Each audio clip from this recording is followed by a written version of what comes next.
नमस्कार दोस्तों, स्वागत है आपका एक बार फिर से विज्ञान प्रयोगशाला चैनल में। पिछली वीडियो में हमने जाना था वाइगोत्स्की के सिद्धांत का कक्षा में योगदान के बारे में। आज की वीडियो का टॉपिक है वाइगोत्स्की के सिद्धांत का तकनीकी में योगदान।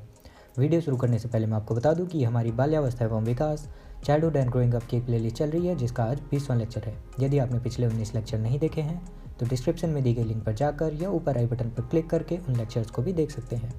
चलिए वीडियो शुरू करते हैं। वाइगोत्स्की के विचार को तकनीकी शिक्षण से जोड़ने के दो तरीके हो सकते हैं। पहला, विद्यार्थी को कौशल व रणनीति को आत्मसात करने हेतु कंप्यूटर को एक विशेषज्ञ सहपाठी या सहयोगपूर्ण साझेदार बनाना, यानी कि किसी नए कार्य को या किसी नए कौशल को सीखने के लिए आत्मसात यानी कि लर्निंग से है, रणनीति को सीखने के लिए कंप्यूटर को एक विशेषज्ञ यानी कि एक विशेषज्ञ के रूप में कंप्यूटर को समझने के द्वारा। दूसरा, कंप्यूटर को अधिक ज्ञान वाले सहपाठी व सहयोगी के रूप में समझना, यानी कि ऐसा समझना कि कंप्यूटर को ज़्यादा आता है और वो एक हमारे सहपाठी की तरह है, जो कि नए कार्य व अधिगम के लिए विद्यार्थी को बीच बीच में स्कैफोल्ड करे, यानी स्कैफोल्ड यानी कि उसे थोड़ा सा सहायता करे शुरुआती दौर में। वाइगोत्स्की का विश्वास था कि विद्यार्थी अर्थपूर्ण अथवा सारगर्भित ढंग से तभी सीख पाते हैं जब ज्ञान व वैचारिक उपकरण ज़्यादा जानने वाले या अधिक बुद्धिमान व्यक्ति से उनको प्राप्त हो, यानी कि तब अच्छे तरीके से समझ पाएगा कोई भी बालक जब उसके साथ कोई अधिक ज्ञान वाला व्यक्ति हो या फिर कोई ऐसा उपकरण उसके पास उपस्थित हो जिसे ज़्यादा ज्ञान हो या जिसमें ज़्यादा ज्ञान की उपस्थिति हो। जो इसका उदाहरण है, कंप्यूटर बहुत ही अच्छा है। कंप्यूटर भी अधिक बुद्धिमान या दक्ष व्यक्ति की भूमिका को निभा सकता है, यानी कि कंप्यूटर एक बुद्धिमान व्यक्ति की तरह भूमिका निभाता है, क्योंकि कंप्यूटर में वो सारी जानकारियाँ हमको बहुत ही आसानी से उपलब्ध हो जाती है, जिनको ढूंढने में हमें बहुत सा समय, अगर हम सामान्य रूप से ढूंढें तो जिनमें बहुत सा समय लग सकता है। उदाहरण के लिए निबंध लेखन अथवा पुस्तक पढ़ने में। जैसे हमारे फ़ोन पे ही फ़ोन भी एक कंप्यूटर का छोटा स्वरूप है। तो फ़ोन में यदि हमें कोई पुस्तक पढ़नी है तो हम डायरेक्ट किसी विशेष वेबसाइट पर जाकर पुस्तक को पढ़ सकते हैं, या PDF के फॉर्म में कुछ पुस्तकें भी आती हैं, उनके द्वारा हम पढ़ सकते हैं। और यदि सामान्य रूप में हम देखें तो हमें पुस्तक पढ़ने के लिए या तो पहले लाइब्रेरी जाना पड़ेगा या फिर हमें खुद से पुस्तक खरीदनी पड़ेगी, जिसका मूल्य भी बहुत ज़्यादा होगा। और वहीं अगर फ़ोन पे देखा जाए तो वहाँ पे हमें आसानी से उपलब्ध हो जाएंगी। मूलतः कंप्यूटर का क्रमानुदेश इस तरह से होता है कि वह निबंध लिखते व पुस्तक पढ़ते वक्त प्रेरित करने वाला और कुशल दिशा निर्देश देने वाला हो।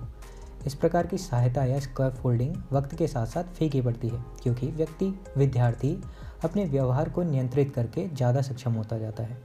विशेषकर इस तरह की स्कैफोल्डिंग का महत्व लिखने व सिखाने में ज़्यादा अहम भूमिका लिए होता है, क्योंकि छोटे बच्चों में मानसिक संसाधन व कौशल की कमी होती है, जिससे वह लिखने के लिए सरल ज्ञान के ऊपर ज़्यादा नहीं सोच पाते हैं।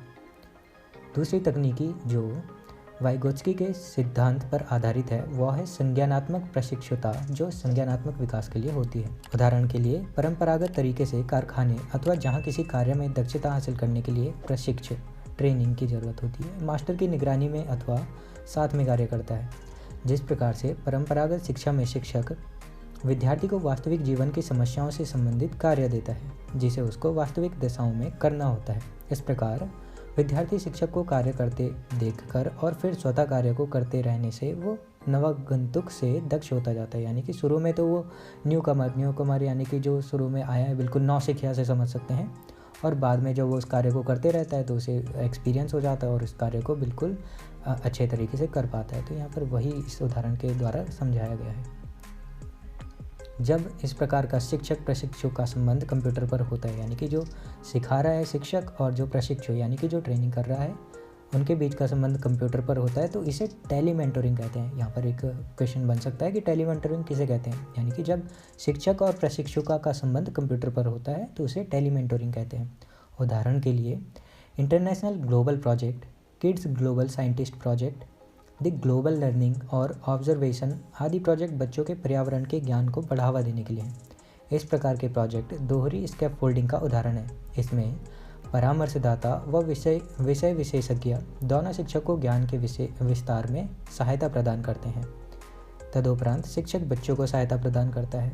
दूरसंचार प्रणाली व सहयोगी तकनीकी के उत्थान से इंटरनेट का प्रयोग विशेषज्ञ प्रैक्टिशनर्स व विषय विशेषज्ञ के साथ कार्य करने का चलन लगातार बढ़ रहा है, यानी कि अब ये नई चीज़ें पढ़ाई के क्षेत्र में या शिक्षण के क्षेत्र में अब लगातार बढ़ रही हैं और इनका चाल चलन अब बहुत ज़्यादा ही हो गया है। तो आज की वीडियो में इतना ही। आशा करता हूँ आपको वीडियो पसंद आई होगी। आपको वीडियो पसंद आई हो आप लाइक कीजिए, हमारे चैनल को सब्सक्राइब कर लीजिए और ये वीडियो अपने दोस्तों के साथ भी शेयर कीजिए। तो मिलते हैं अगली वीडियो में, तब तक के लिए धन्यवाद।